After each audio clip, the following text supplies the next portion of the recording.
A 15% tariff on EU wine, no carve-outs so far. $65 million will get you a top Napa winery. And another crazy wine regulation that you never knew about, I never knew about, maybe you knew about it, who knows. All that and more on this episode of This Week Uncorked.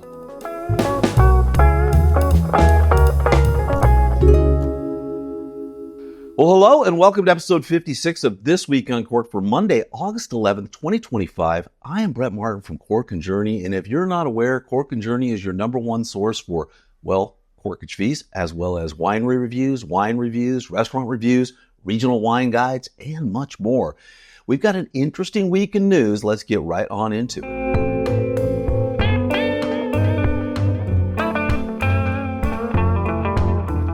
So much talk about tariffs lately. We are going to start with decanter. Katherine Cole was on a trip to Boston, and she was reflecting on taxes and how they have impacted various beverages throughout time, starting with the Boston Tea Party and how, hey, we're going to raise your taxes on the tea. You know, we know that you can't do without your tea. And of course, that ended up getting dumped into the harbor.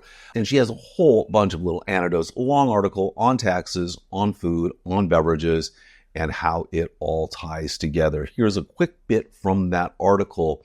The Dutch drainage debacle in the 1600s, says Rod Phillips, a professor of history at Charleton University in Ottawa, Canada, and author of French Wine, A History, University of California Press, 2016. Most wines shipped from Bordeaux actually came from inland regions because Bordeaux was a fetid swamp.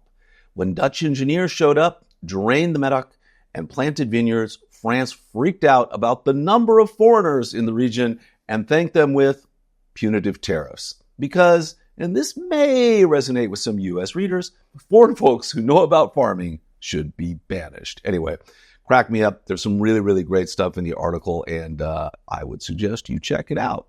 And then moving on with more tariffs. By the way, W. Blake Gray, not going to talk about it today.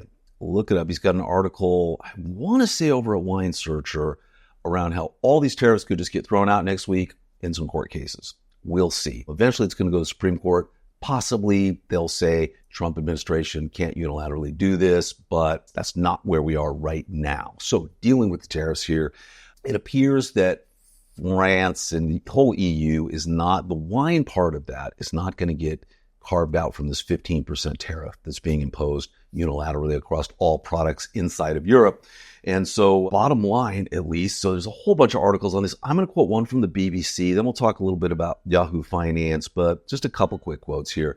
While the negotiations continue, the U.S. will also apply a 15% tariff on wine and spirits, the Commission said this Thursday, adding it would continue to try to achieve a carve-out. And then Yahoo Finance says EU wine and spirits are expected to be subject to the 15% U.S. tariff as negotiations continue on securing exemptions. France's wine and spirits industry expects to lose €1 billion should the U.S. go ahead with imposing a 15% tariff on products next week as the European Union makes a last-ditch effort to obtain an exemption. Doesn't look like it's going to happen. Who knows? We'll see. As I'm recording this, no go. But maybe next week, we're all good. Who knows? A really, really high-end Napa winery has hit the market for $65 million.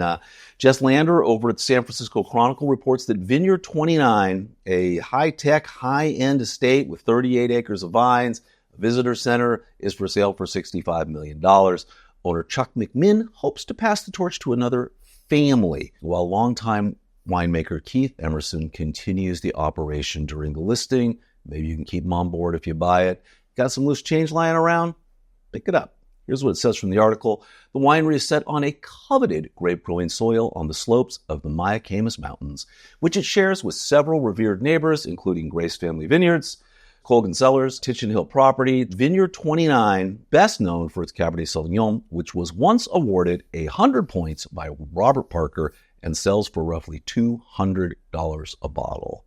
Want to just go right in, go high-end, be right up there, high-end Napa cab owner, 65 mil. Gets it. You're done.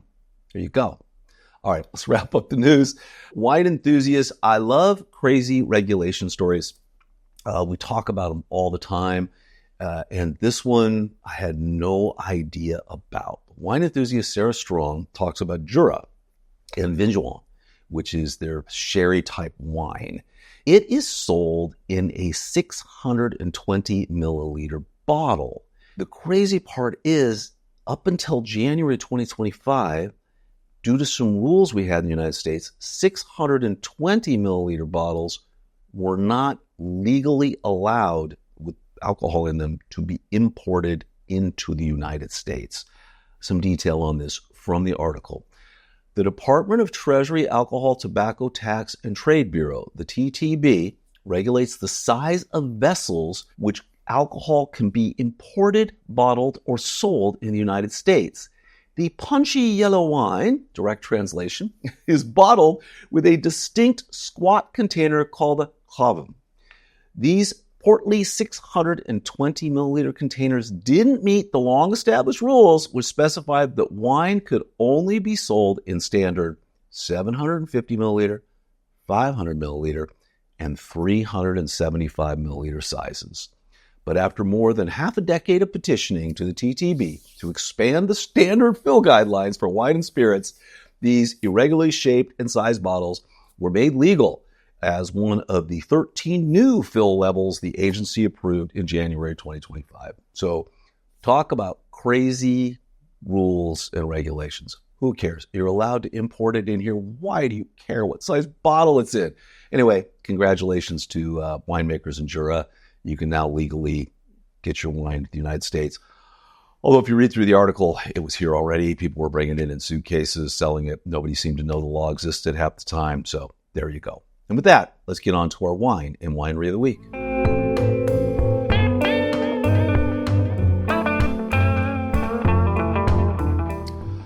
All right, we're going to go to the Art of Wine. This is a wine shop, a wine tasting room in Sedona, Arizona. Tina and I were there last summer, stopped in, kind of had no idea. One of the nicest wine shops we've been to, and one of the best tastings we've ever had. We found a Gabby Bordeaux that was just absolutely amazing. I'm pretty sure we've done a review of it. And they import some great wines. They have some really, really interesting wines. Their tasting room is nice, really well set up, nice snacks, nice charcuterie.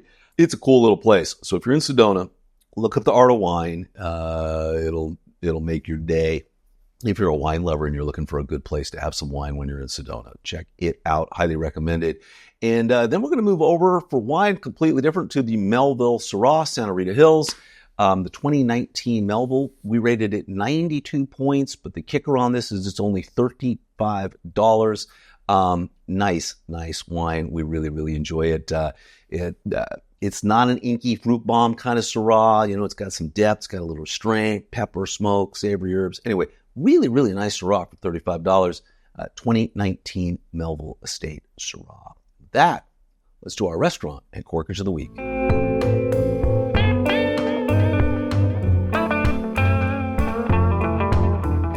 Man, do we have a winner for you this week. I'm going back to Las Vegas, our hometown. Zuma, which is at the Cosmopolitan. Japanese, izakaya, fusion.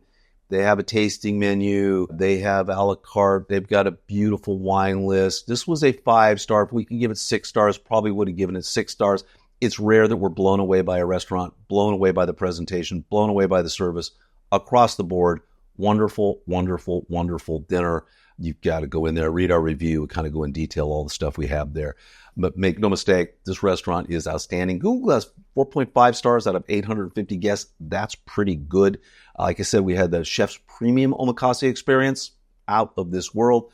No corkage allowed, though, so you can't bring your own bottles. We actually ended up doing something a little different here. We kind of looked at all the by-the-glass menu on this and ended up ordering, I want to say, 6 glasses of wine. We ended up buying like 3 whites, and we bought, maybe it was 5, 3 whites, 2 reds, and basically just shared them and made our own little pairing as we went through the entire thing. Worked out really, really well. Anyway, check it out. Zuma at the Cosmopolitan in Las Vegas. You will not be disappointed. With that, we want to thank everybody for tuning in, watching the show. As always, we'd love it if you would subscribe to us on YouTube, follow us on your favorite podcast app, follow us and subscribe to us on social media and wherever you want to find us. With that, thank you so much, everybody. And until next week, cheers.